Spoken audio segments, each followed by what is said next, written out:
December 29 పునీత Thomas bucket గారి పండుగ. పునీత థోమస్ బకెట్ లండన్ లో పుట్టారు. వారి తండ్రి గిల్బర్ట్ గారి మరణానంతరం పరిస్థితులు ఇబ్బందికరంగా మారడంతో ఇంగ్లాండ్కు తిరిగి వెళ్లడం, కాంటర్బరీ అగ్రపీఠాధిపతులైన థియోబాల్డ్ గారి వద్ద మంచి పదవి సంపాదించుకున్నారు. శ్రీ సభకు సంబంధించిన అధికార పదవుల్లో ఒక్కో మెట్టు ఎక్కి తన 36వ ఏట డీకన్ గా పట్టాను పొందారు. క్రీస్తు శకం 1161లో కాంటర్బరీ అగ్రపీఠాధిపతులు గతింపగా హెన్రీ రాజు థోమస్ గారిని ఆ పీఠాధిపతిగా నియమించారు. విరక్తత్వంతో పాటు పేదరికం, సాధు స్వభావమును వరించారు. శ్రీసభ హక్కుల విషయమై సమస్యలు తలెత్తాయి. శ్రీసభ పాలనా స్వేచ్ఛ విషయంలో థోమస్ గారు ఏమాత్రం రాజీ పడలేదు. పూర్తి మత జీవితంకు అంకితమైపోయారు. తమ పీఠంలో ఆధ్యాత్మిక రంగంలో గణనీయంగా వికాసం సాధించారు. ఇంగ్లండ్లోని పీఠాధిపతులందరూ పోపు గారిచే మాత్రమే విధేయులై ఉండాలని ఉత్తర్వులు ఇవ్వగా హెన్రీ రాజుకు చిర్రెత్తిపోయి 4 రాజ సైనికులతో కత్తులతో పొడవగా డిసెంబర్ 29న ప్రాణార్పణ గావించారు. శ్రీసభ చట్టానికి విధేయించడమే ఏకైక మార్గంగా ఎంచుకొని అందుకు తమ ప్రాణాలు సైతం ఒడ్డిన థోమస్ గారిని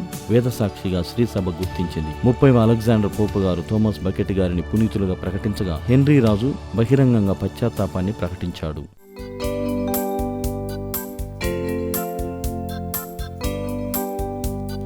పునీత థోమస్ బకెట్ గారా మా కొరకు